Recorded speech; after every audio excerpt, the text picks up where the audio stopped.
The voice that refused to be silent. From childhood, I knew one thing. If you want to be heard, speak louder than your fears. But in my father's house, even a whisper was considered disobedience. My name is Lyria Caelan, and by 16, I already understood that in our family, love was a luxury no one planned to give me. After the death of my mother, a woman whose name sounded like music, Alara, everything collapsed. She left me a trust fund so I could enter the best university in the country. My mother dreamed that I would study neuroengineering and change the world by creating technologies that could help people hear what their own hearts tried to hide. But my mother's dreams ended the day my father brought home the woman he later called his wife, Serenea.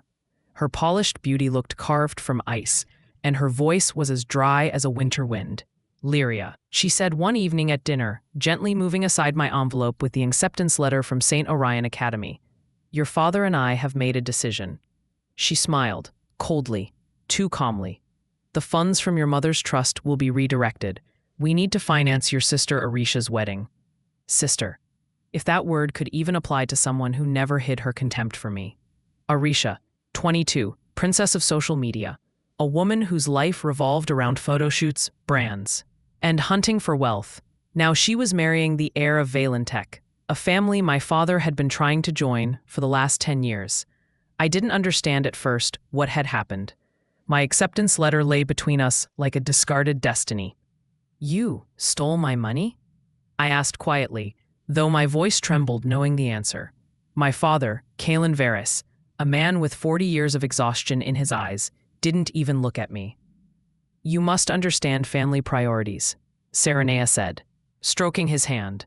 Arisha added, not everyone needs elite academies. You're sweet. Something simpler will suit you. I rose from the table. Don't worry, I'll make it easier for you. I won't come to the wedding. Don't be dramatic, Serenea scoffed. But this wasn't drama. It was a breaking point. That night, I left home. Without money, without belongings, without a future. Only my mother's old bag and a notebook with the project I had been working on for 3 years. The prototype of a neuro interface called SynVista, capable of reading a person's emotional biofield and predicting their decisions. My mother used to say, the quietest emotion is the most honest one. So I wanted to create a system that could hear what people feared to say aloud. I slept in an old library between the shelves. At night, I worked on code. During the day, I looked for part-time jobs. Sometimes I wanted to scream, but my voice got stuck somewhere inside my chest, until one night a message arrived. Your project, SynVista, has been selected for the special program of the Aetherist Foundation. You are invited for a personal interview with the founder, Lisanta Marin. I reread the email 5 times. Lisanta Marin, a legend in the world of technology, the founder of Aetherist Corp., the most secretive innovation company, a woman with no public face, known as the Phantom of Silicon. Rumor said she chose her protégés by a rare criterion, the ability to survive even when the world collapses around them. I came to the Glass Aetherist office in a worn jacket and a rain-soaked backpack. They led me into a hall where the walls seemed to glow from within. Sit, Lisanta said. She wore a mask, smooth, silver, like a reflection of someone else's thoughts. Her voice was soft, but emotionless. Tell me, Lyria, not about the project, about yourself. And for the first time in my life, I told the truth. About my mother, about the trust fund, about the betrayal. About how I hated my quiet voice because it always drowned in everyone else's. Lisanta listened without interrupting. A quiet voice is the most dangerous one, she said at last. Because it doesn't burst outward, it gathers strength. After a long pause, she added, the foundation will take you. Full funding, full protection. You'll live in the Aetherist campus, and you'll work with me personally. I didn't know whether to laugh or cry. But why? I asked. Because you didn't break, and because you carry a voice inside you that will one day be louder than all the others. 2 years passed. I became a leading specialist at Aetherist.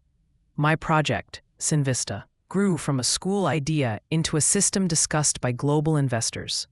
No one expected the impossible from me, only the impossible and a little more.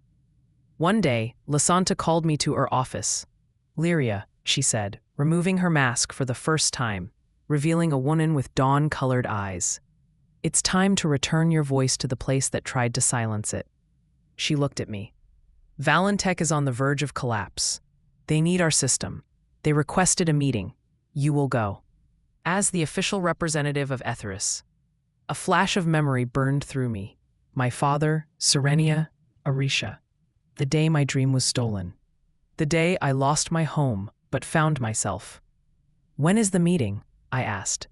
24 hours before Arisha's wedding. Fate, it seemed, was writing the script itself.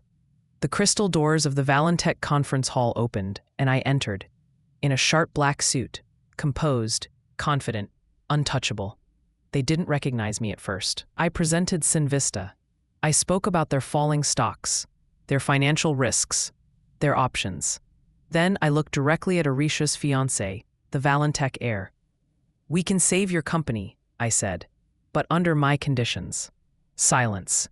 My father rubbed his hands nervously. Serenia turned pale. Arisha froze as if seeing a ghost. "And what conditions are those?" the fiancé asked. I smiled. "Full Etheris control over your strategic decisions. And complete transparency of all financial operations for the last 10 years. The room erupted. My father leapt up. "This is absurd. Who do you think you are?" But he didn't finish, because the door opened and Lisanta Marin walked in.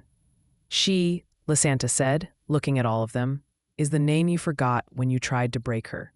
Then she added calmly, "Allow me to introduce Lyria Caelan, creator of the Sinvista system, the youngest project lead in Etheris, and the person to whom you owe your corporation's future." Serenia could barely stay standing. My father whispered, "Lyria?" Arisha covered her face with her hands. "Yes," I said. "It's me. And for the first time in my life, I wasn't afraid to be loud." The deal was signed. The wedding was canceled.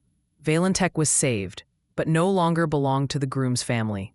And I returned to the house where I once feared even to whisper. My father waited for me in the empty living room. "Lyria, forgive us. We made a mistake." "Mistakes are part of life," I said calmly. "But you know what isn't? Betrayal."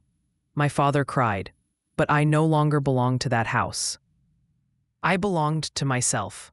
A month later, I opened the Lyria Caelan Foundation, a program supporting girls who endure silence, fear, and the disbelief of their families. Girls whose voices are taken from them.